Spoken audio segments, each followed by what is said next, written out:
going to learn a little bit about myofascial release and how to do myofascial release. We may be familiar with it in terms of utilizing a foam roller or a tennis ball, but we're going to walk through exactly what it is and how to do it. So the word myofascial, comprised of myo and fascia. So myo meaning muscle and fascia being the connective tissue that connects muscle to muscle throughout our body. So we have three types of connective tissue. We have ligaments that connect bone to bone, like at your knee, like your ACL or your MCL.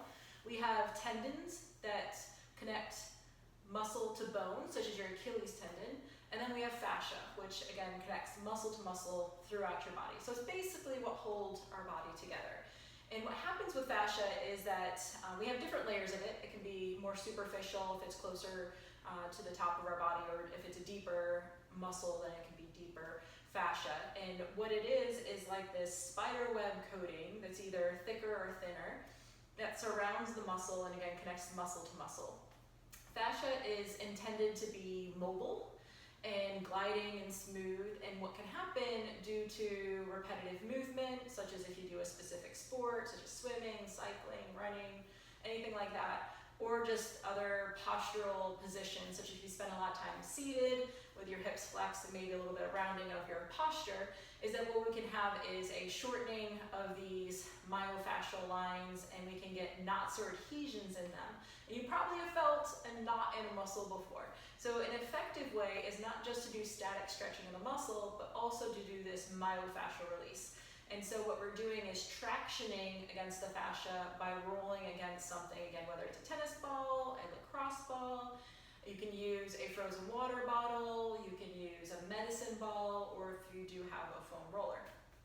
And what we want to do is traction across the muscle, so we only roll muscle, we don't roll bones, and we will find those areas where they may be a little bit more stiff or sticky, or we may feel those knots or adhesions, and we'll spend a little bit more focused time there in order to release that part. And so again, this myofascial release technique is something we would want to pair with static stretching to get enhanced benefits altogether. So first working through the fascia and then being able to lengthen and stretch the muscles more effectively.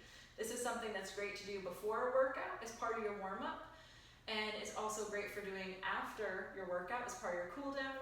But you can really do myofascial release techniques or foam rolling anytime that works when you have availability.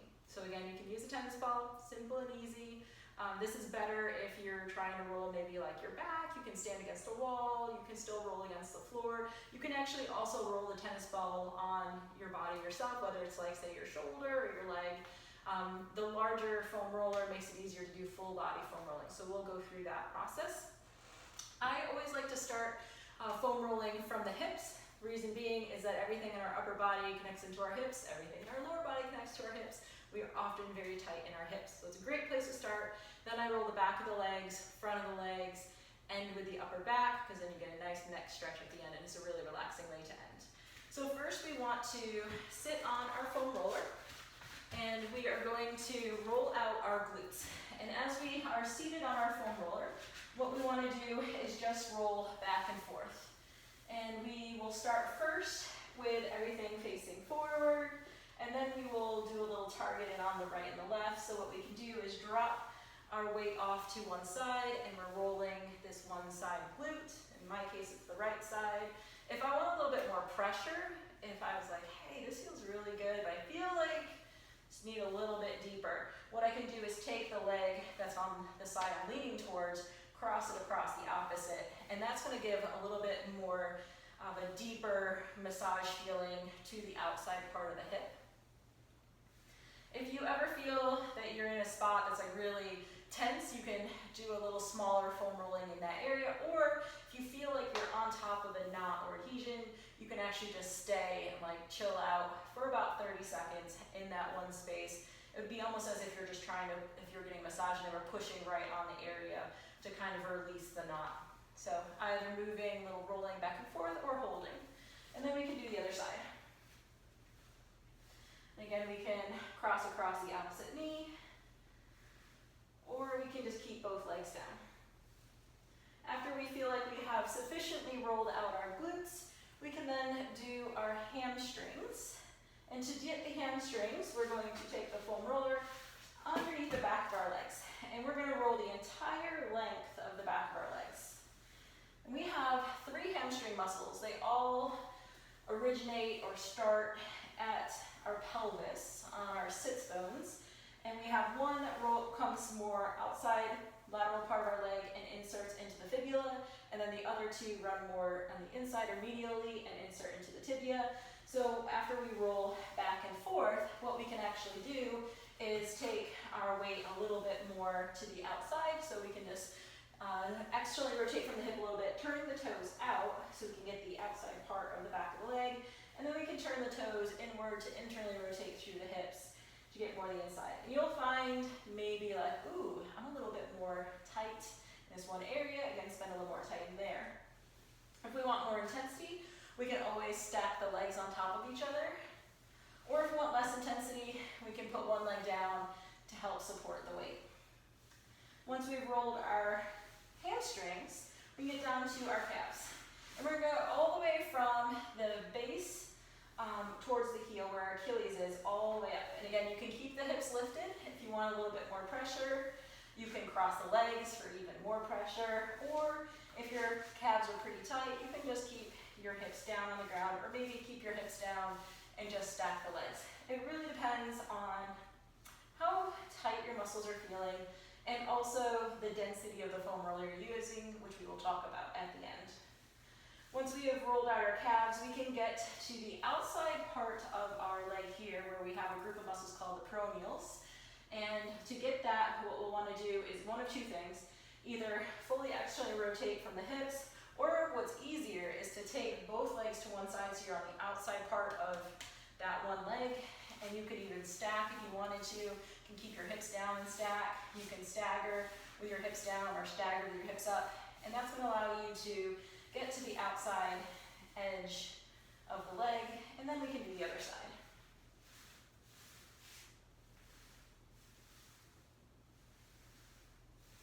And once we have finished that, we're going to now transition to the front of our legs, and we're first going to turn around, putting our shins on the foam roller.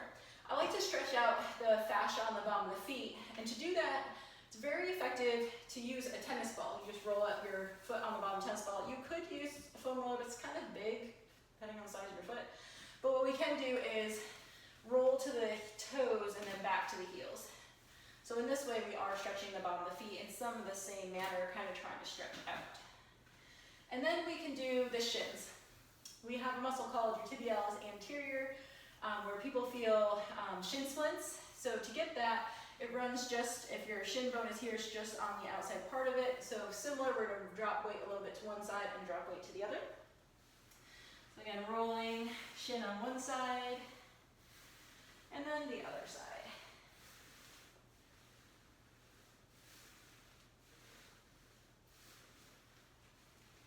Once we feel good with that, we can transition into our quads.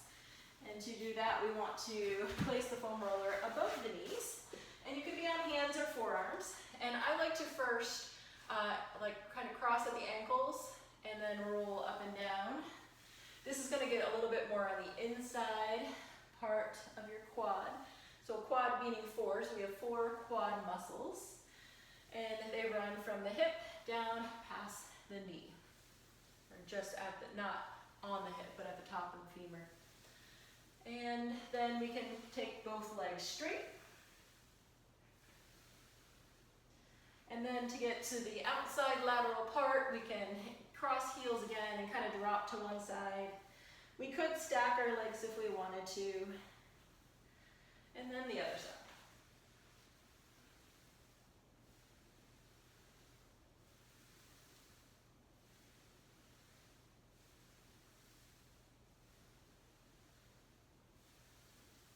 And once we're finished here, you could roll out a couple other muscles. We could roll out our abs or obliques. Sometimes I've done the obliques after a really hard workout and that feels good.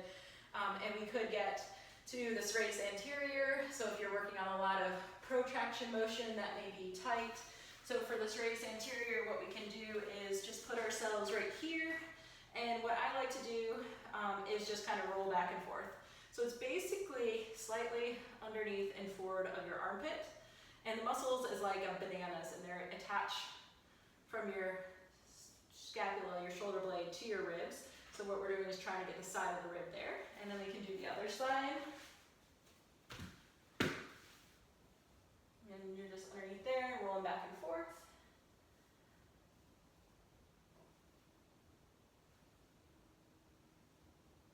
And that sets us up perfectly to transition for our back. So I like to start again, seated on the foam roller. And from there, we're going to get the top of the pelvis where the sacrum is, and we can kind of roll that. It's kind of like at the top of your glutes. That little area there, get a tightness, some muscle attachments.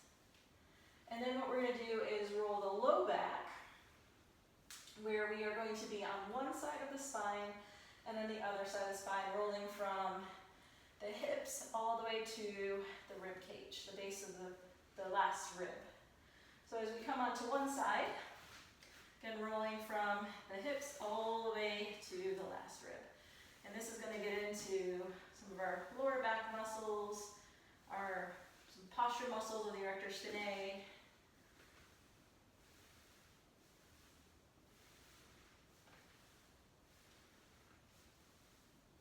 And we'll roll the other side.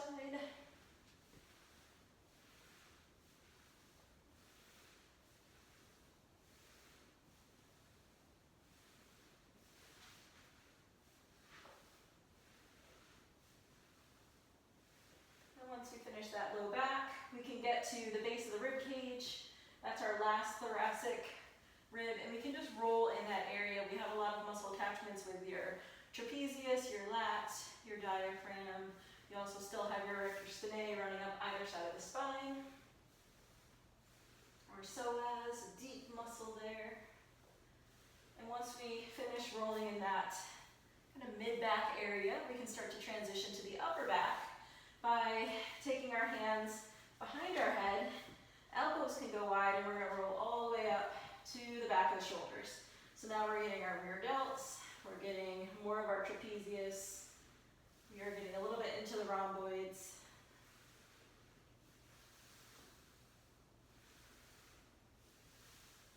And if we want to get more into the mid-upper back, we can tuck elbows in like it's framing the face and roll between that space that is the space that is between the spine and the shoulder blade or the scapula, and that's where we can get more into the rhomboids. We want more of the deltoids, just keeping the elbows out wide.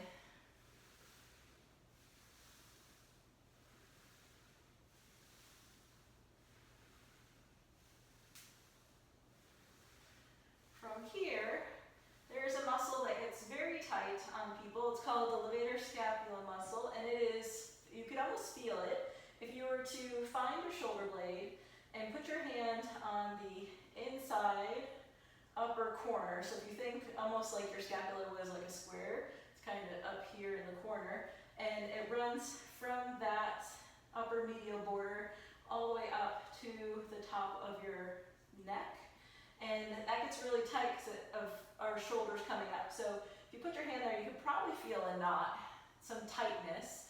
So we're going to first foam roll that corner, one side and then the other. So I'm going to start on the right side. I'm going to find that corner I just found with my hand, rolling right there, the attachment point to the shoulder blade, the scapula.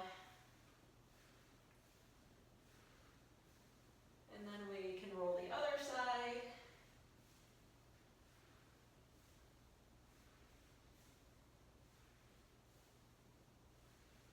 And then what I like to do is end with the best one, which is the foam roller underneath your neck. You find yourself comfortable, and then you just gently roll your head side to side.